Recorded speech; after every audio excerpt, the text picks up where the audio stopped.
자, 조차가 파헤친다. 정치 이슈를 좀 정리해 드릴까요? 경성대 조경은 교수, 부경대 차재건 교수 함께하겠습니다. 어서 오십시오. 안녕하세요. 자, 윤석열 대통령 당선인의 이제 국정 운영 방향들이 조금씩 좀 윤곽을 드러내고 확실히 좀 보여지는 것 같습니다. 일단 대통령실 수석급 인선이 마무리됐어요. 지난 1일이죠. 2실, 그러니까 비서실과 국가안보실, 5수석, 경제사회, 정무홍보, 시민사회, 청와대 인선을 발표했는데 어떻게 보셨습니까? 저는 뭐 민정수석실은 예상했던 대로 날아갔고, 그다음에 일자리 수석이 날아간 건 조금 그러다 이런 생각이 듭니다. 물론 경제에서 일자리까지 챙길 수 있지만 일자리를 특별히 만든 이유가 우리가 지금 고용 문제가 굉장히 심각하니까 고용 문제가 굉장히 심각하기 때문에 그걸 특수하게 정부가 챙기자 이런 의지에서 했는데 이제 그걸 뺐기 때문에 저는 조금 어차피 7개에서 5개로 줄이나 7개에서 6개 줄이나 크게 뭐가 다르냐. 그래서 일자리 수석은 좀 남겨놨으면 좋지 않았겠냐. 이런 생각을 조금 그러니까 민간 주도의 경제 발전, 경제 성장 이런 것들을 이제 공공 일자리를 많이 줄이겠다는. 그러니까 민간을 늘리겠다. 이런 저는 거겠죠. 제가 볼 때는 지금 비정규직에 있는 공공기관의 비정규직에 있는 분들은 각오 단단히 하셔야 될 겁니다. 뭐 그렇게 극단적으로. 줄이겠다고 말씀을 하시고. 아니, 그렇게까지. 제가 볼 때는 각 부처에서 할당을 해서 아마 줄여나가는 방식으로. 일단 알겠습니다. 다 목을 치자. 시작도 하기 전에 그렇게 각오를 단단히 하라고 그러고. 그를 보도 너무도 뻔하게 보이니까. 일단 조경 교수님. 근데 일단 뭐 작게 출발하겠다라고 하는 거는 실제로 일을 맡을 행정부 그다음에 이제 경제 같은 경우에는 이 민간 경제에다가 힘을 실어주겠다는 그런 사인으로 보고요. 그 결과가 어떻게 나타날지 하는 거는 조금 더 두고 봐야 될 것 같습니다. 일단 본인이 약속했던 그 약속대로 길을 가고 있는 거니까요. 근데 이제 안철수 인수위원장이 특별히 제안했던 과학교육수석은 이제 결국 빠졌더라고요. 교육부 같은 경우에는 사실은 너무 방만하고 또 현실 교육에 대한 간섭이 너무 심하기 때문에 그 부분은 좀 특수하게 다르게 다루지 않을까 하는 생각이 듭니다. 그러니까 청와대에다가 교육 어떤 관련되는 부서를 둬가지고 다루는 게 아니라 조금 어떤 위원회 같은 걸 설치해가지고 교육 관계는 정말 개혁이 필요하거든요. 다만 이제 과학 같은 경우는 인수위원장이 있기 때문에 어떤 다른 아이디어를 내지 않을까 그냥 가는 거는 좀 이상하다는 생각을 하고 아직은 기대를 좀 갖고 있습니다. 그래도 참 안타까운 건 지금까지 솔직히 말씀드려서 대선에서 그 안철수 위원장이 사실 단일화를 해줬기 때문에 당선된 거나 마찬가지인데 그분의 공로를 인정해서 한 거라고는 제가 볼 때 인수위원장 자리 준 거 외에는 거의 없다. 그 마지막 수석 하나 챙기는 것까지도 못하게 했으니까 안철수 위원장의 속내는 되게 힘들 것 같아요. 아마 속이 검게 타고 계시지 않을까. 근데 그건 자신이 밥 묻으면 자신이 들어가 있는 거니까 자기가 책임지고. 저도 이제 주변 여론을 이렇게 보면은 적어도 이제 과학기술 쪽에는 예를 들면 장관 자리 같은 거는 줘가지고 한국이 어떤 과학기술의 발전에 기여하게 해야 된다 이런 여론이 여전히 높은데 어떤 식의 결정이 나는 건지 그 안에 역학관계가 그런 것들은 당선인 같은 경우에 좀 더 특별하게 조처를 해야 되지 않나 그런 생각은 하고 있습니다. 교육부 장관 후보자 나중에 얘기하겠지만 또 사퇴를 하셔가지고 뭐 여담입니다만 과학교육수석 결과적으로 빠졌습니다. 근데 이제 이게 수석 축소가 되니까 신설대 비서관 자리에 윤 당선인의 검찰 측근 인사들이 전면 배치될 가능성 충분히 뭐 논의될 수 있다고 봅니다. 그런데 문재인 정부에서는 그동안 정치하면서 그늘있던 코드가 맞는 그런 비서관들을 대폭 기용했듯이 그러니까 시민단체나 시민사회에서도 많이 했죠. 저는 기본적으로 윤석열호는 검찰 공화국을 지향하고 있기 때문에 아마 검찰의 엄청난 인적인 파워들을 다 활용하는 방향으로 갈 거라는 건 뭐 이미 예측한 대로 가고 있다. 뭐 그렇게 보시면 될 것 같습니다. 그 부분은 뭐 그렇게 완전히 표시나게 그렇게 이제 검찰을 중용할지 아니면 어떻게 할지 하는 거는 저는 조금 두고 보겠다는 그런 입장입니다. 알겠습니다. 지금 이제 윤석열 정부 1기 인사청문회가 진행이 되고 있습니다. 많은 국민들이 보면서 아이고 참 와저렇노 하고 계실 텐데 아니 지금 이 내각 후보자들에 대한 각종 의혹이 지금 막 드러나고 있는데 왜 이렇게 자료들을 안 내는 겁니까? 자료들 내면 복잡해지니까. 그러니까 일정한 방향을 정한 거죠. 그냥 일기 내각이니까 힘있게 국회 무시하고 가자. 뭐 이걸 저는 기본적으로 방침으로 정했고 그 과정에서 저는 한두 명 정도 아마 자진 사퇴 형식으로 좀 낙마시키고 모양새를 갖춰서 가고 한도수 국무총리와 그다음에 한동훈 법무장관 정도는 죽어도 지키고 가자. 뭐 이런 아마 포맷으로 정하지 않았을까 싶습니다. 또 이제 하나는 남은 거는 정호영 보건복지부 장관 후보자가 과연 자진 사퇴를 하냐 마냐 끝까지 가지고 가냐 마냐 이건데 저는 그분은 정말 양심 없으신 분이라고 봅니다. 왜냐하면 대통령한테 그렇게 부담을 줄 수 없습니다. 39년직이면 39년직이답게 대통령의 부담을 들어주는 자기 스스로의 저는 테러를 좀 마련해야 된다. 왜냐하면 네네. 김인철 교육부 김인철. 장관 후보자보다 훨씬 더 문제가 많으신 분이에요. 알겠습니다. 예. 조경훈 교수님. 네, 교육부 장관 같은 경우에는 정말 그 구태 이제 저희 선배 때에 박사학위를 받을 때 그런 구태가 그 이후에도 그렇게 남아 있었다 자서전 얘기를 하고 있는 겁니다. 네. 방석집 논문 심사. 너무 네, 네. 놀랐습니다. 그건 좀 진짜. 심했습니다. 예. 아니 근데 방석집 논문 심사 저 살다 처음 들어봤는데. 아니 그게 무슨 자랑이라고 아마 자서전 60년대 했습니까? 70년대 저의 요정 선배 문화가 세대에는 지어질 있었어요. 때는 있었겠죠. 아니 자서전에 그걸 왜 쓸까요? 그러니까. 그러니까 자기 자선의 선거가 이제 이번을 위해 썼겠죠. 네, 이번에 좀 참고가 되라고 아이고야. 네, 썼을 거라 생각하는데 보면서 정말 그 어떤 그 지부 네. 과거에 우리 한국의 교육제도 특히 이제 대학원 제도가 갖고 있던 지부를 드러냈다라고 보고 있고요. 그다음에 이제 보건복지부 같은 경우에는 참 그 보고 있기 참 안타깝습니다. 안타까운데 본인은 끝까지 도덕적으로 문제가 없다라고 하고 있으니까 네. 어쨌든 당선인에게 부담을 주는 건 사실이죠. 이게 진짜 좀 청문회도 기류가 좀 이상한 게 보통은 자당, 그러니까 여당 쪽에서는 당선인이 있는 국민의힘 쪽에서는 보통의 후보자를 좀 방패막이가 되거든요. 그렇죠. 근데 국민의힘도 어제 인사청문회에서 대놓고 정호영 후보자한테 우리나라에는 부끄러운 것은 피한다는 문화와 전통, 상피제도가 있다. 이렇게 그냥 대놓고 적극 엄호를 안 해요. 아, 그걸 엄호할 수가 없는 거죠. 그걸 엄호하는 순간 그 정치인의 생명도 위험하다. 아 그리고 국무총리 후보자까지도 네. 의혹과 관련해서 상세한 검증에는 사실 현실적인 제약이 조금은 있다는 말씀을 드립니다. 그런 점에서 국민께 송구스럽다. 이렇게 국무총리 후보자도 선을 그어버리는 것 그렇죠. 같은 그런 저는 느낌이 있거든요. 그러니까 그 모든 신호들이 뭐냐면 진짜 우리가 대놓고 당신을 낙마하세요 이렇게 말은 못하니까 네네. 좀 스스로 알아서 판단하라 이런데 눈치가 대단히 없으신 분인 거예요. 그건 아니면 정말 낯이 두꺼우신 분인 거죠. 그리고 참 우리 대한민국 사회에서는 의대, 의과대학이라고 하는 게 가지고 있는 특수한 의미가 있습니다. 네. 이를테면 특목고라든지 과학고를 갖다가 없애자라고 문정부가 출범할 때 이야기했던 그러니까 새로운 교육감들이 했던 이유도 이 자연과학을 해야 되는 사람들이 전부 의과대학만 바라보는 그런 것들이 네. 있었다는 거죠. 네네. 다시 말하면 의과대학이 차지하는 그런 위치가 어떠냐 하는 건데 결국 지난번에 조국 같은 경우에도 그렇고 이번 같은 경우에도 의대가 계속 문제가 되고 있는 거거든요. 네네. 네. 그런 부분도 있는 것 같습니다. 그런데 이제 그런 얘기도 있는 것 같아요. 뭐냐면 국무총리 후보자 한덕수 국무총리 후보자가 결국은 이제 표결로 가야 되는 거잖아요.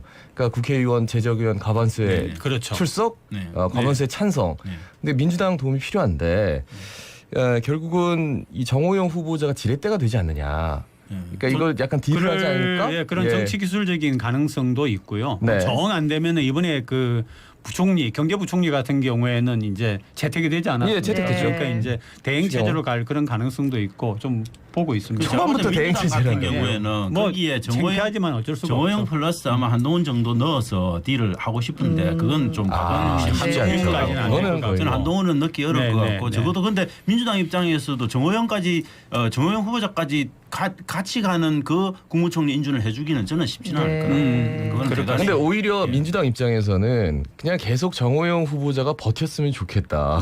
그런 생각은 그렇죠. 하겠죠. 그러니까 저는 정쟁에 굉장한 중요한 빌미를 굉장히 제공해주는 큰 사람이기 빌미를, 때문에 민주당 예. 입장에서는 뭐 불편할 건 없는데 그래도 국민적인 입장에서 그런 분을 장관으로 모시고 이건 진짜 쉽지 않은 거죠. 국민 정서가 아마 용납하기 그러니까 힘들 겁니다. 그런데 어쨌든 우리가 지난주에도 말씀을 드린 것처럼 어떻게 이렇게 장관이나 총리나 이런 데에 오르는 분들은 하나같이 그렇게 특별한 분들인지 모르겠어요. 우리가 쉽게 접할 수 없는 한 번도 살면서 네. 직접 만나본 적이 없는 네. 어디 천상계에 있는 사람들 같이 그렇게 사람은 많은 다 것들을 재짓고 사는 대로 맞는데 그 근데 재질의 정도가 너무 이게 다른 뭐 거죠.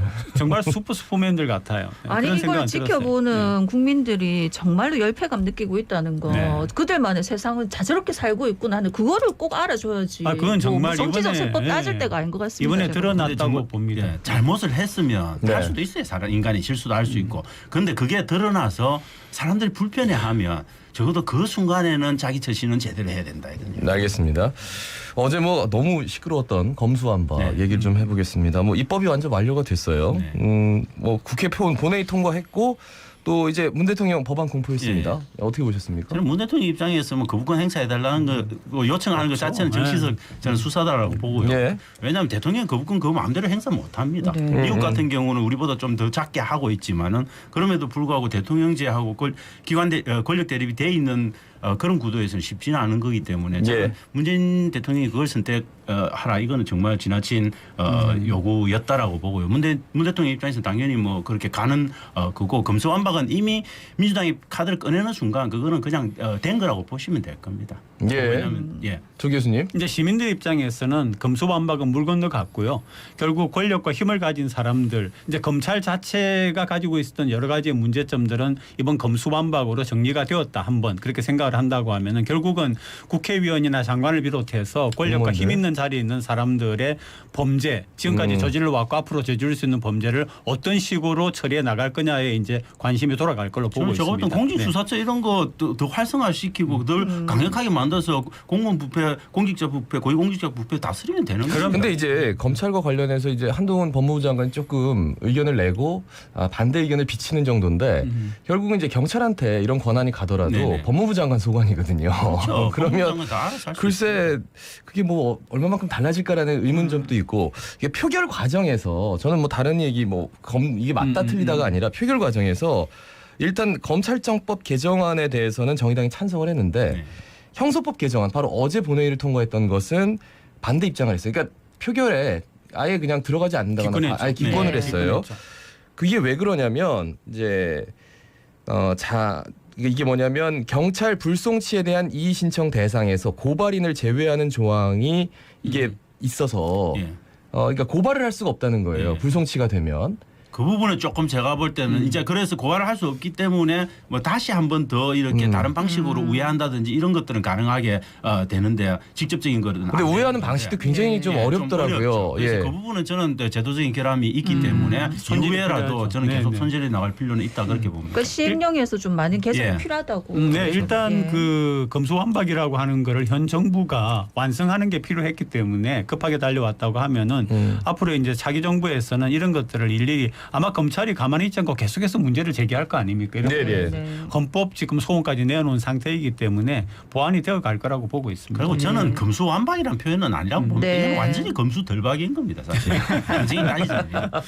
충분히 저는 두 개의 중요한 범죄는 여전히 남아 있는 거고 저는 그 부분에서 그게 또 된다는 보장도 없는 거고 저는 그건 그냥 검찰 검경수사권 조정을 좀 극대화시킨 거 뭐 저는 그 정도. 그러니까 어쨌든지 기존에 있었던 법안 자체에 틈새가 생긴 건 맞아요. 그런데 중대범죄수사처, 중수청을 통해서 이거를 보완한다고 하는데 국회에서 사개특위가 그럼 빨리 만들어져 가지고 논의를 하고 보완할 수 있는 법안을 해야 되는데 요 세월이 정말 하세월일 것 같아가지고. 근데 이 점에서 제가 이제 기본적으로 말씀드리고 싶은 것은 국회의원 4년 임기라고 하는 임기가 있었는데 그동안에 소위 여야가 아무리 척을 지고 선거가 있고 여러 가지 싸움이 있었지만은 중대 사안에 대해서는 그래도 위원회를 구성해 가지고 열심히 해야 되지 않느냐. 하루아침에 모여가지고 국회의장실에 들어가 가지고서는 사인하고 이런 짓은 안 해야 된다라고 하는 생각을 하거든요. 앞으로는. 그래서 우리 대한민국 국회도 국회의원들도 자질 자체가 좀 바뀌어야 된다. 책무감 자체가 바뀌어야 된다라고 하는 걸 이번에 절실하게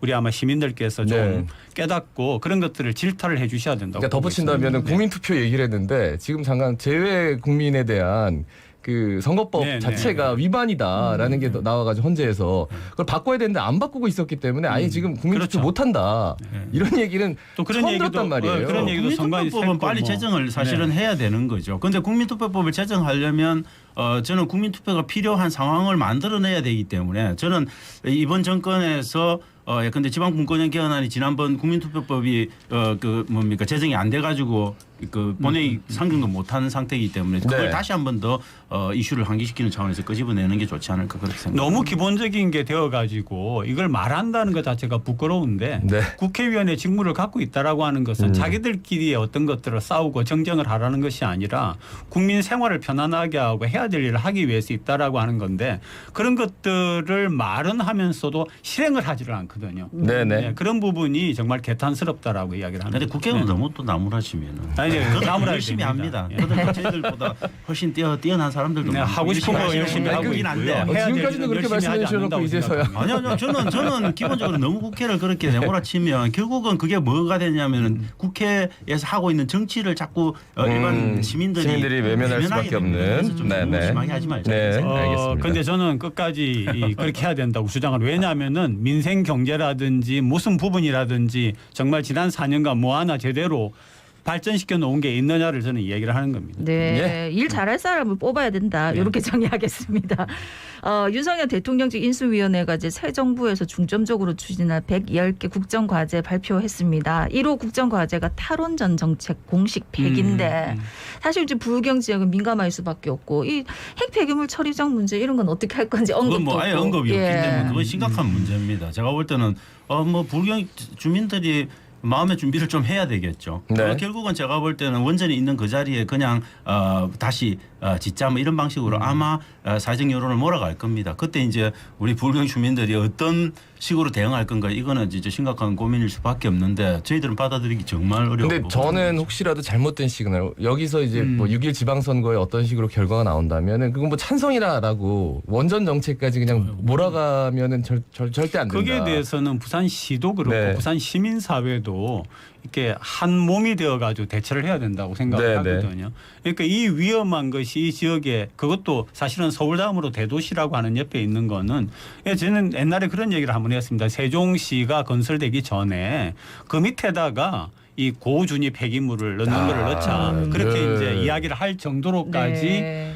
책임을 지라라고 이야기를 했던 적이 있는데 어쨌든 이 문제는 네. 좀 신중하게 제대로 다뤄야 된다. 그런데 문제는 탈원전에 찬성하는 의견들이 보수적 성향을 띠고 있는 우리 지역에는 굉장히 많은 시민들이 그런 탈원전에 네. 탈원전이 아니고 탈원전을 폐기하는 데 찬성을 네. 하고 계시기 때문에 저는 그 의식이 사실은 그런 의식이 지배적이라면 이 아니, 원전 그것과는 좀 폐기물 별개로 관련한 얘기해야 되는 것도 게 아마 사용 제가 볼 때는 해결료를 못하고 넘어갈 수 있는 가능성도 있다고 핵폐기장을 여기다 갖다 놓는 건 진짜 별개의 문제거든요. 아니 원전도 안전하다고 보시는 분들이 핵폐기장은 왜 또 안 됩니까? 그러니까 수도권하고 이제 비수도권의 문제라고 저는 그렇게 보거든요. 예, 알겠습니다. 이제 다음 윤석열 대통령 당선의 핵심 공약이었던 여가부 폐지. 네.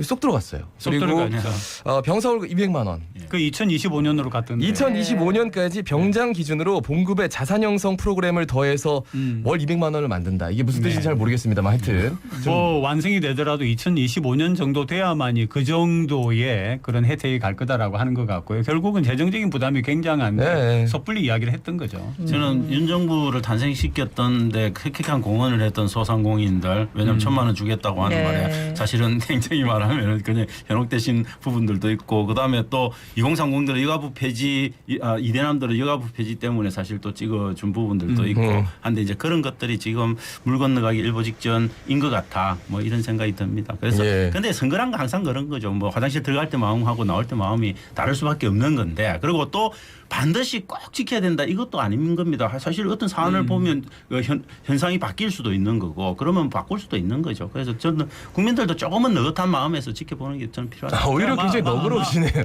아마 여가부 폐지 같은 경우에는 조금 그 내용을 바꾸는 갈 거라고 생각을 합니다. 예. 지금과는 좀 다르게. 근데 여성가족부는 정부조직 개편안, 정조직법 개편안을 이제 해야 되니까 국회 통과를 못하기 때문에 아예 처음부터 다루지 않았다라고 하는데 아예 여기에 대해서는 여가부의 여자도 그 언급을 안 했어요 인수위에서. 그렇죠. 그걸 보면 그냥 이 상태로 가는 거 아닌가 이런 생각이 들어서 말이죠. 모르겠습니다. 그 지방선거 끝나고 나서는 어떻게 될지는 알 수 없는 거죠. 네. 근데 이제 부산하고 관련한 국정과제 보니까 38번에 산업은행 부산 이전, 102번에 2030 부산 엑스포 등 이렇게 이제 8개 현안이 포함이 돼 있던데 요거는 또 어떻게 잘 그리고 또 지켜질까요? 그거를 하기 위한 무슨 비서관제를 실시를 했죠. 네네. 미래전략 비서관. 네, 미래전략 비서관이 있고 한데 어쨌든 이거는 뭐 약속을 한 거이기 때문에 계속 하는 거는 사실인데 실질적으로 이게 어떤 식으로 운영이 되고 하는 것들은 그것도 역시 일단 하겠다고는 하고 있는데 어떻게 되느냐는 계속 시민들이 지켜봐야 될 그런 과제라고 봅니다. 예. 그 기초단체장 부산에 얘기를 좀 해보겠습니다. 대진표가 뭐 어느 정도 이번 주말에 이제 완전히 완성이 되는 것 같은데 현역 구청장이 되고 나선 민주당 그리고 당 지지를 앞세운 국민의힘 근데 이제 국민의힘에서 경선 과정에서의 그 불협화음을 이기지 못하고 무소속 출마. 그러니까 무소속 출마 시간이 길지 않아 가지고 요 무소속 출마라는 그 부분이 과연 어느 정도 변수가 될지 여기에 대해서 좀 말씀 듣고 싶어요. 저는 굉장히 큰 변수가 될 수밖에 없다만 끝까지 가는지. 끝까지 가게 되면 저는 굉장히 큰 변수가 될 건데 끝까지 안 가게 하기 위한 엄청난 노력을 국민의힘에서 아마 하게 될 겁니다. 될 건데 이제 어떤 방식으로 정리를 하느냐 이건 뭐 알 수 없는 건데 저는 끝까지 갈 경우는 절반 정도는 있다라고 봅니다. 절반 정도까지나. 절반 정도는 있을 거다. 네. 그중에 보니까 나이나 이런 측면에서 굳이 뭐 예를 들면 다음번에 선거에 나가기 위하여서 10% 마이너스 이런 거 신경 안 쓰는 부분이 있는 분도 있더라고요. 오. 그런 분 같은 경우에는 끝까지 뛸 거라고 보고요. 예, 예. 그래서 아마 만약에 그게 정리가 되지 않으면은 민주당에게 기회가 주어진다라고 보고 있습니다. 예. 네. 그러니까 돈의 문제가 좀 커요, 사실. 15% 이 얻어가지고 돌려받느냐 못 받느냐가 진짜 크거든요. 그 중에는 뭐 돈 있는 분도 계시겠죠. 그런 죄송합니다. 제가 거기까지는 헤아리지 못했네요. 네, 알겠습니다. 그러니까 이제 이번 주가 지나고 좀 대진표가 좀 나와야지 이제 저희가 그렇죠, 또 할 그렇죠. 얘기가 더 많겠다, 네. 그지? 되게 이제 흔히 물어보는 게 몇 석이냐라고 하는데 네. 2개에서 한 5개 정도로 다음 주 이야기합시다. 알겠습니다. 네. 쉽게 말씀하시면 안 돼요. 항상 틀리니까. 항상 틀리니까 자신 있게 이야기하는 거예요. 저도 진짜 오랫동안 두 분과 함께 이게 정치 관련해서 이제 시사 포커스 진행하는데 두 분이 제일 많이 틀렸어요. 이때까지 그렇죠. 계속해서 그런 말씀은 여기 있어요. 가장 정치에 관심 있는 사람들이 제일 못 맞히시더라고요. 그만큼 정치가 참 생물입니다. 주위 제 머리 못 깎는 거. 오늘 말씀 잘 들었습니다. 고맙습니다. 네, 고맙습니다. 예, 지금까지 경성대 주경영 교수, 부경대 차주건 교수였습니다. 예. 뭐 항상 정치 이야기를 하다 보면 우리가 참 많은 걸 살펴봐야 된다 하는 생각